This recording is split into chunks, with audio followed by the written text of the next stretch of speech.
اس لیے کہ ہر عورت کسی عالم سے جا کر اس کی مجلس میں جا کر کے مسئلہ نہیں پوچھ سکتی اور ہر عورت ایسے مرد بھی نہیں ہوتے کہ وہ عورتیں ان کے ذریعے علماء سے مسئلے معلوم، بلکہ مجھے کہتے ہوئے شرم آئے تو ہماری عورتوں زیادہ مسئلوں کی فکر ہے مردوں کے مقابلے میں، مردوں کو تو بالکل بھی نہیں۔ تو ایسا نہیں ہوتا، جب عورتوں میں عالمات ہوں گی تو عورتیں ان سے مسئلہ۔ حضرت مدینہ منورہ میں آپ نے ایک کرسو کہتے ہیں، اس کو عورتیں حیض کے زمانے میں اپنی شرمگاہ پر رکھتی ہیں۔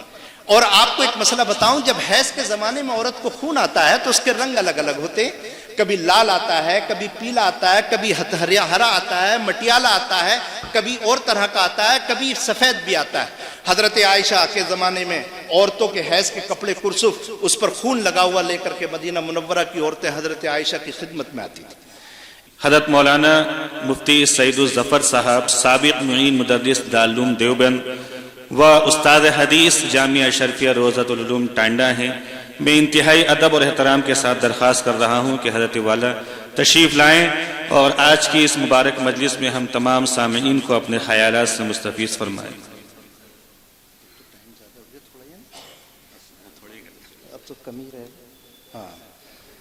بسم اللہ الرحمن الرحیم، نحمدہ ونصلی علی رسولہ الکریم، اما بعد۔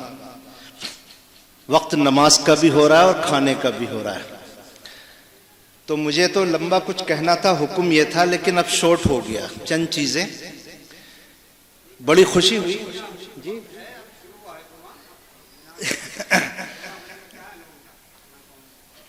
حضرت کا حکم بڑا سخت ہے، دیکھتے ہیں۔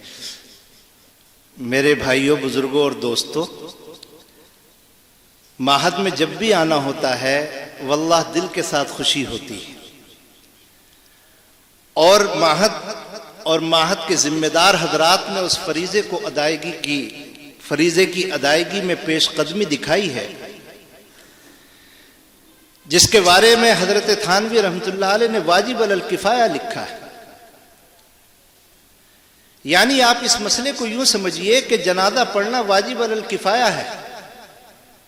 اگر محلے کا کوئی آدمی جنازے میں شرکت نہ کرے تو سارے محلے کے لوگ گنہگار ہوتے ہیں، اور اگر محلے کے چند لوگ جنازے میں شرکت کر لیں اور کچھ لوگ جنازے میں شریک نہ ہوں تو وہ فریضہ ادا ہو جاتا ہے، اور اللہ تعالیٰ گناہوں میں لوگوں کو شریک نہیں کرتا۔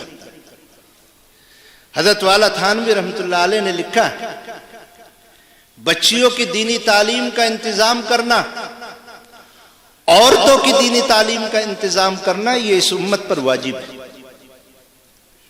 تو میں مبارکباد پیش کرتا ہوں کہ آج بخاری شریف کے اختتام کے حوالے سے یہاں کا سالانہ اجلاس ہے، یہ لوگ اللہ تعالیٰ ان کو مزید ہمت دے۔ ہماری بستی میں مدارس کی تاریخ 125 سال پرانی ہے۔ اس 125 سال میں مجھے جہاں تک معلومات ہے، یہ پہلا کام ہے جو ان حضرات نے ہمت کر کے اس کو شروع کیا ہے، اور یہاں تک پہنچے ہیں کہ آج 3 بچیاں اس ادارے سے فارغ ہو رہی ہیں، اور امید ہے کہ مردوں کی طرح انشاءاللہ وہ بھی دین کی خدمت میں اپنا حصہ دیں گے۔ محترم سامعین گرامی قدر، اگر عورتوں کی تعلیم اور لڑکیوں کی تعلیم پر قرن اول پر نظر ڈالو، رسول اللہ صلی اللہ علیہ وسلم کے زمانے میں نگاہ ڈالو، تو آپ کی سیرت کے مطالعے سے یہ بات معلوم ہوتی ہے کہ آپ کی تعلیمات میں، آپ کی ہدایات میں، آپ کی ارشادات میں، آپ کی صحبت میں رہنے والے لوگوں میں مرد اور عورتوں کی تعلیم کے درمیان میں کوئی فرق نہیں تھا۔ اللہ جانے اب ہمارے زمانے میں یہ فرق کہاں سے پیدا ہو گیا کہ لڑکوں کی تعلیم پر تو انتظامات کیے جاتے ہیں اور لڑکیوں کی تعلیم پر کوئی انتظام اور توجہ اس امت کے لوگ نہیں کرتے۔ اگر رسول اللہ صلی اللہ علیہ وسلم کی تعلیمات دیکھو، آپ کی سیرت دیکھو، تو دونوں کے دونوں برابر ہیں اس سفر کے اندر۔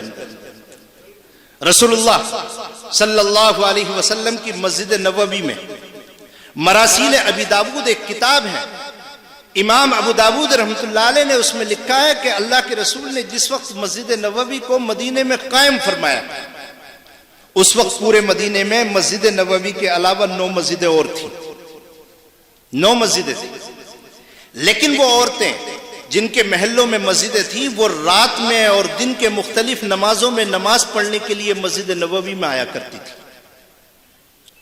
ان کا مقصد کوئی اللہ کے رسول کے پیچھے نماز پڑھنا نہیں تھا.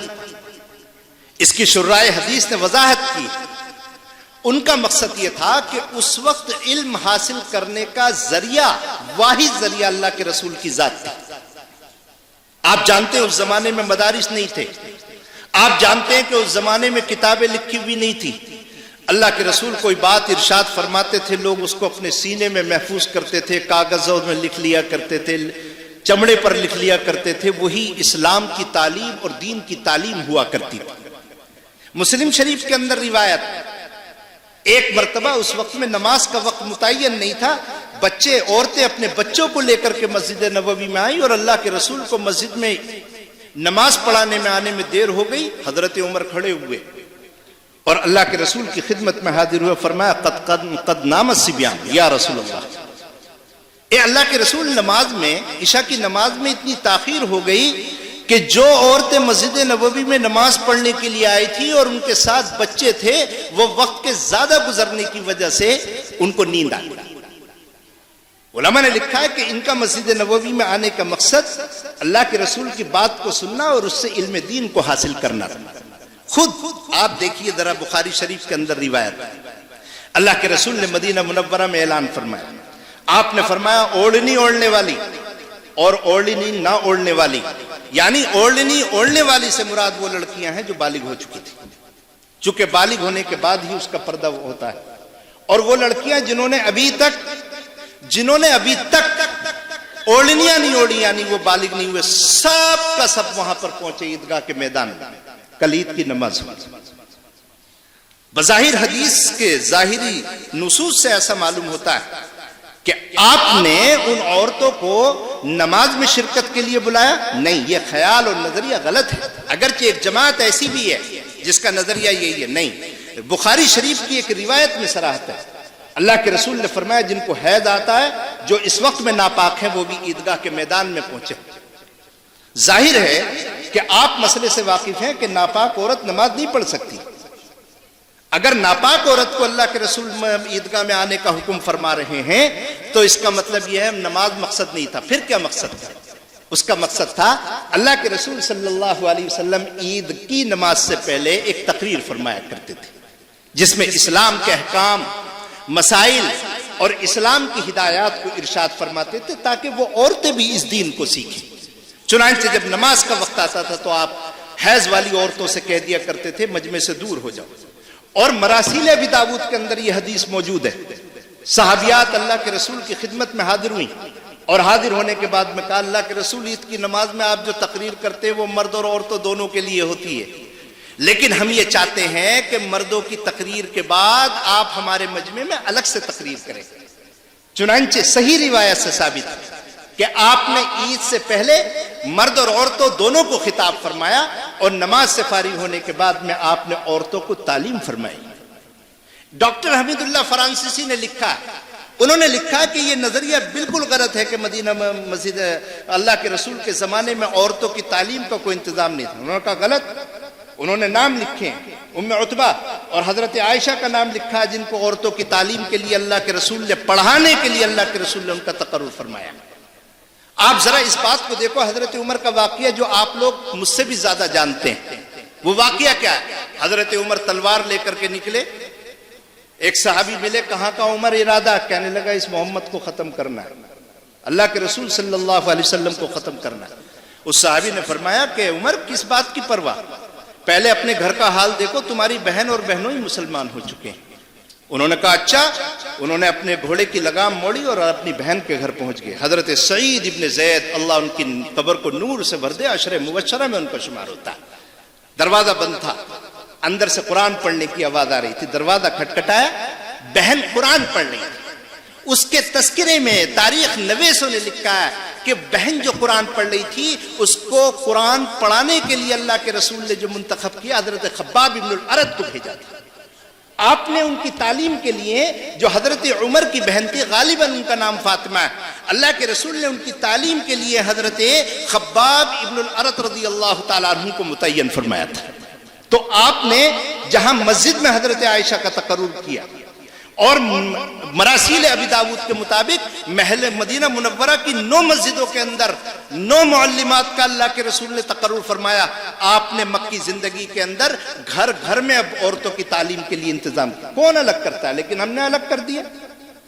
چنانچہ جب حضرت عمر نے ڈور بجائی، دروازہ کھٹکھٹایا، تو یہی خباب ابن الارت جا کر کے چھپ گئے تھے کونے میں، چونکہ حضرت عمر کو غصہ معلوم تھا، اور اسی عورت کی برکت سے اللہ تعالیٰ نے حضرت عمر کو ایمان کی توفیق عطا فرمائی۔ سمجھ میں آئی بات؟ حضرت عائشہ صدیقہ رضی اللہ تعالیٰ عنہا سے 2200 روایات منقول ہیں، 2200 روایات۔ صحابیات کی تاریخ، روایتی تاریخ کو دیکھا جائے تو 700 صحابیات ایسی ہیں جو اللہ کے رسول صلی اللہ علیہ وسلم کی احادیث کو نقل فرماتی ہیں، اور یہ کام وہی عورت کر سکتی ہے جو پڑھی لکھی تھی۔ حضرت عائشہ کے معلوم ہے آپ کو کتنے شاگرد ہیں؟ 100 شاگرد ہیں۔ ابن عساکر نے لکھا کہ حضرت عائشہ صدیقہ رضی اللہ تعالیٰ عنہ کے گھر میں تعلیم کا یہ انتظام تھا کہ آپ کے حجرے مبارکہ میں عورتیں اور بچے گھر میں بیٹھ کر کے سبق پڑھا کرتے تھے، اور دروازے کے باہر پردے کا انتظام ہوتا، صحابہ اکرام بیٹھ کر کے حضرت عائشہ کی حدیث سنا کرتے تھے۔ 100 صحابہ کی استاد ہیں حضرت عائشہ صدیقہ رضی اللہ تعالیٰ عنہ۔ اور اگر آپ اللہ کے رسول کی کثرت ازدواج کا پس منظر دیکھیں، آپ نے اتنے نکاح کیوں کیے ہیں؟ 2 1 سے کام چل جاتا، 4 سے کام چل جاتا، 5 سے کام چل جاتا، 11 سے آپ نے 11 سے نکاح کیے، اور ایک روایت 16 نکاح کے ہیں جس میں ایک ریحانہ نام کی بھی لڑکی تھی۔ اگر آپ نے 11 نکاح کیے، اگر اس کے پس منظر کو اور اس کی لم اور وجوہ کو دیکھو تو تمام اس بات پر متفق ہیں کہ آپ کا مقصد تھا ان عورتوں کے ذریعے دین لوگوں میں پھیلانا، دین لوگوں میں پھیلانا۔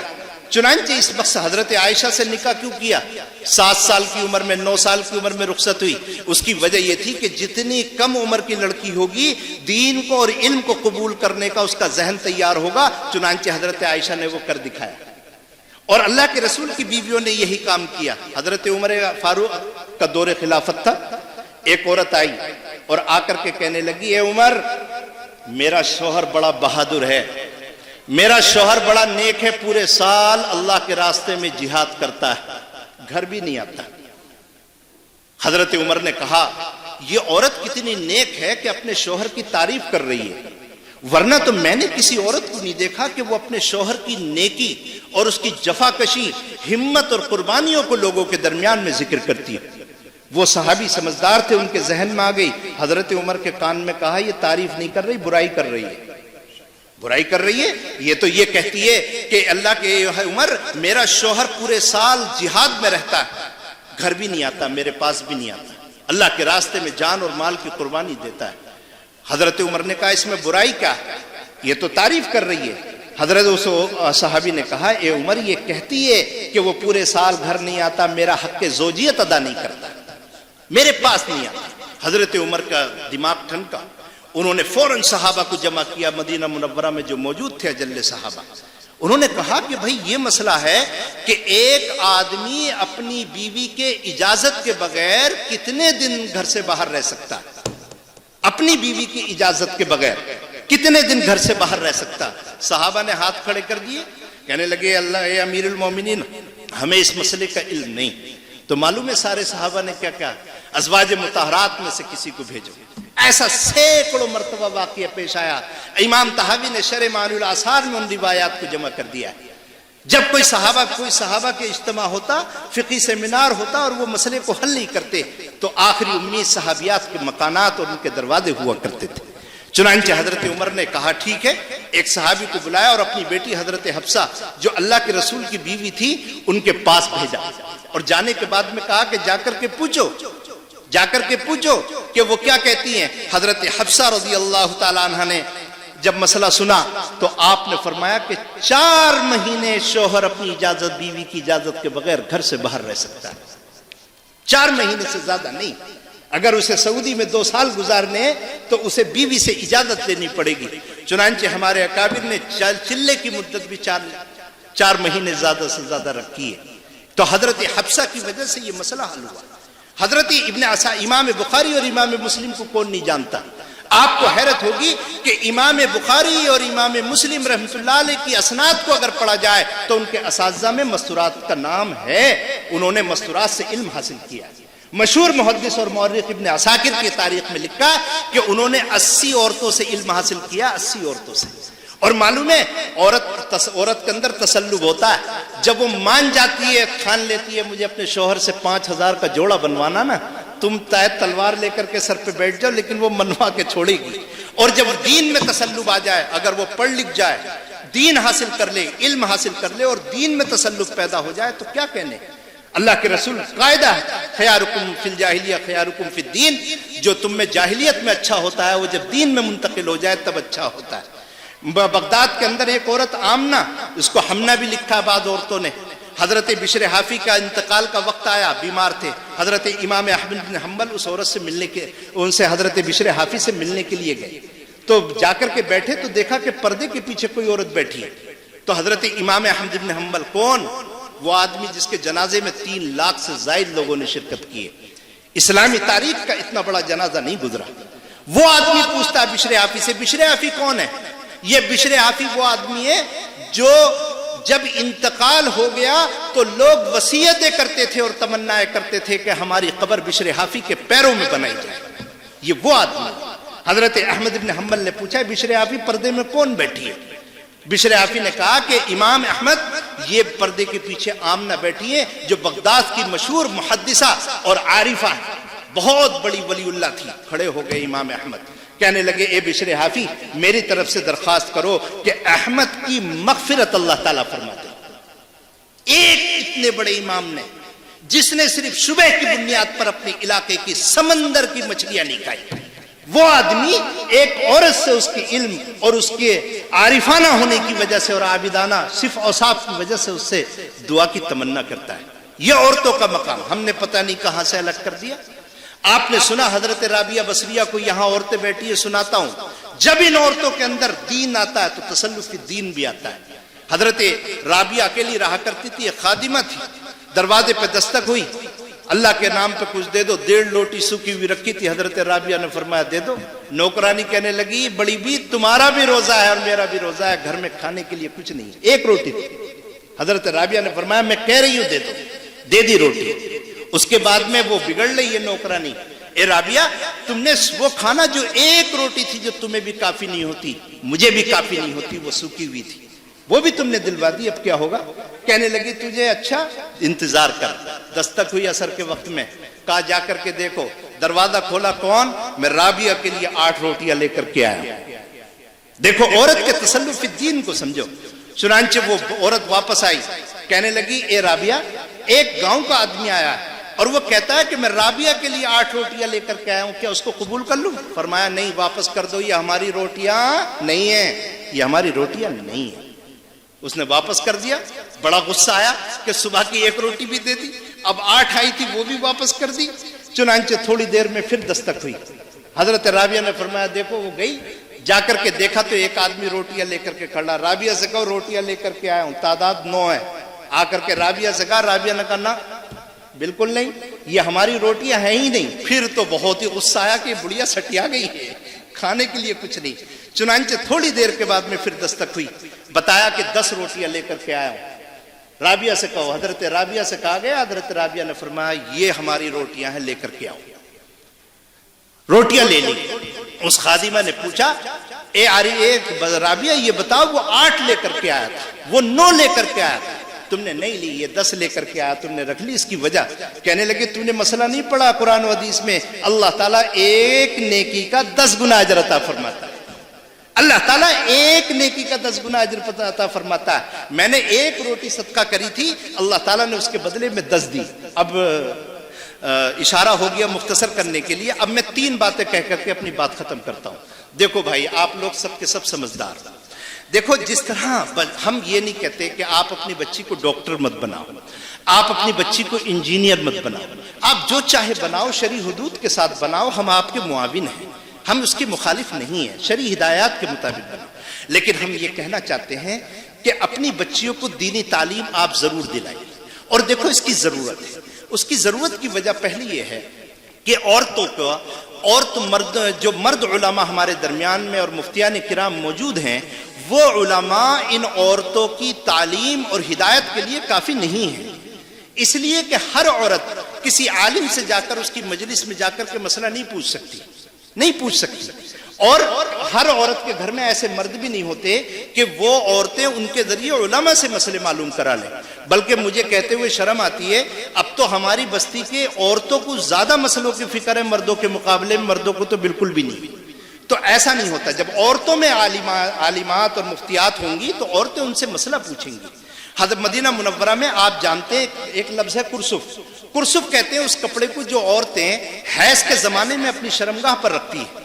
اور آپ کو ایک مسئلہ بتاؤں، جب حیض کے زمانے میں عورت کو خون آتا ہے تو اس کے رنگ الگ الگ ہوتے ہیں، کبھی لال آتا ہے، کبھی پیلا آتا ہے، کبھی ہرا آتا ہے، مٹیالا آتا ہے، کبھی اور طرح کا آتا ہے، کبھی سفید بھی آتا ہے۔ حضرت عائشہ کے زمانے میں عورتوں کے حیض کے کپڑے کرسف، اس پر خون لگا ہوا لے کر کے مدینہ منورہ کی عورتیں حضرت عائشہ کی خدمت میں آتی تھیں۔ اے اماں جان یہ بتاؤ، یہ مجھے اس رنگ کا خون آ رہا ہے، یہ خون حیض ہے یا نہیں؟ حضرت عائشہ دیکھتی تھی، اگر سفیدی کے علاوہ کسی اور رنگ کا خون ہے وہ فرماتی تھی نماز مت پڑھنا، بھی حیض جاری ہے، اور سفیدی کا خون ہوتا تھا، سفیدی ہوتی تھی تو فرماتی تھی حیض ختم ہو گیا، اب تم غسل کر کے نماز پڑھو۔ تو اگر حضرت عائشہ سے تو عورتوں کی ضرورت ہے، اس لیے آپ اپنی بچیوں کو اس ادارے میں داخل فرمائیں۔ ایک دوسری وجہ اور بھی ہے، دیکھو ماں کے، آپ جانتے ہیں کہ بچے کی ماں جو ہے بچے کے لیے پہلا مدرسہ ہے۔ ہم نے اپنے بزرگوں سے ایک بات سنی ہے، جب گھر کا مرد دیندار ہوتا ہے تو دین گھر کی دہلیز تک آتا ہے، لیکن عورت جب دیندار ہوتی ہے تو دین نسلوں تک جاتا ہے۔ یہ بچہ پلتا اور بڑھتا ہے اپنی ماں کی گود میں، اسی سے سیکھتا ہے۔ حکامہ نے لکھا ہے، حضرت تھانوی نے ان کا قول نقل کیا، جس زمانے میں بچہ بولنا نہیں جانتا، جس زمانے میں بچہ چلنا نہیں جانتا، جس زمانے میں بچہ کسی چیز کو پکڑنا نہیں جانتا، اس زمانے میں بھی بچہ اپنی ماں کے قول، فعل اور حرکت کو محسوس کرتا اور سیکھتا۔ مولانا عمر پالن پوری رحمۃ اللہ علیہ کے تذکرے میں ان کے حوالے سے لوگوں نے لکھا کہ میری ماں نے جو تفسیر کہف مجھے سکھائی تھی اور سنائی تھی وہ مجھے آج تک یاد ہے۔ وہ فرماتے ہیں جب رات میں اندھیرا ہو جاتا تھا اور چراغ ہوتا تھا تو میری ماں مجھ سے کہا کرتی تھی کہ بیٹے اس چراغ کی روشنی میں تو سیرت یوسف پڑھ کر کے سنا، حضرت موسیٰ کا قصہ پڑھ کر کے سنا۔ ایک دن مکان میں کمرے میں باریک روشنی تھی، اندھیرا زیادہ تھا، تو ماں نے میرے سر پر ہاتھ پھیرا اور فرمایا کہ آج اندھیرے کمرے میں تو موسیٰ کا قصہ مجھے سنا رہا ہے، اے اللہ تو میرے بچے کے ساتھ ایسا کر، تو بولے اور ساری دنیا تیرا سنے۔ تو وہ اس ماں نے جو بولا تو بچہ، بلکہ آپ دیکھیے حکامہ نے یہاں تک لکھا ہے کہ پیدا ہونے سے پہلے جب بچہ اپنی ماں کے پیٹ میں ہوتا ہے تب بھی ماں کے نقل و عادات کا اثر اس بچے پر ہوتا ہے۔ آپ نے سنا ہے شاہ عبد القادر جیلانی جب پیدا ہوئے تو 1.25 پارہ یا 2.5 پارے کے حافظ تھے۔ کیسے تھے؟ ماں کثرت کے ساتھ تلاوت کیا کرتی تھی، ماں نے جب کثرت کے ساتھ تلاوت کیا اس کا اثر بچے پر ہوا۔ تو ہمارے گھر میں اگر ہماری عورتیں دیندار ہوں گی، ان کے افعال و اعمال اچھے ہوں گے تو اچھی نسل تیار ہوگی۔ اور تیسری بات کہہ کر کے بات ختم کرتا ہوں، عام طور پر لوگوں میں اللہ جانے یہ بات کہاں سے آ گئی ہے، کہتے ہیں مدرسوں میں پڑھی ہوئی لڑکیاں اچھی نہیں ہوتی، اس تعلیم کا اچھا اثر نہیں ہوتا۔ لوگ کہتے ہیں، علماء جب آپس میں بیٹھتے ہیں تو یہ باتیں کرتے ہیں۔ میرے بھائیوں یہ بالکل غلط نظریہ، ایسا نہیں ہوتا۔ حضرت تھانوی رحمۃ اللہ علیہ نے اس کو مثال سے سمجھایا۔ دیکھو آپ نے گھر میں بریانی بنائی اور آپ نے، آپ کی بیوی نے اور 4 بچوں نے وہ کھانا کھایا، اور شام کو اللہ نہ کرے آپ کو ہیضہ ہو گیا، سب کے سب اسپتال میں داخل ہو گئے۔ اب کیا آپ یہ کہیں گے کہ بریانی ہیضہ پیدا کر دیتی ہے؟ چلو آج سے کھانا پینا چھوڑو، پھاکے رہیں گے۔ دنیا میں کوئی عقل مند ایسا آدمی نہیں کہے گا، یہ کہیں گے کہ یہ بریانی خراب تھی۔ اگر 100 عالمات فارغ ہوئیں، اگر کسی عالمہ کی طرف سے غیر شرعی یا غیر اخلاقی بات پیش آتی ہے تو یہ نہیں کہا جائے گا کہ تمام مدرسوں میں پڑھنے والی لڑکیاں، اس مدرسے سے فارغ ہونے والی لڑکیاں غیر اخلاقی اور غیر مؤدب ہیں۔ نہیں، بلکہ وہ ایک واقعہ ہے، اس کی وجہ سے بریانی اگر خراب نہیں ہوتی تو مدرسے بھی خراب نہیں ہوتے۔ تو میں پھر آخر میں مبارکباد دیتا ہوں، یہ چند باتیں تھیں جو آپ کی خدمت میں عرض کر دی۔ اللہ تعالیٰ ان باتوں پر عمل کی توفیق عطا فرمائے۔ واقعہ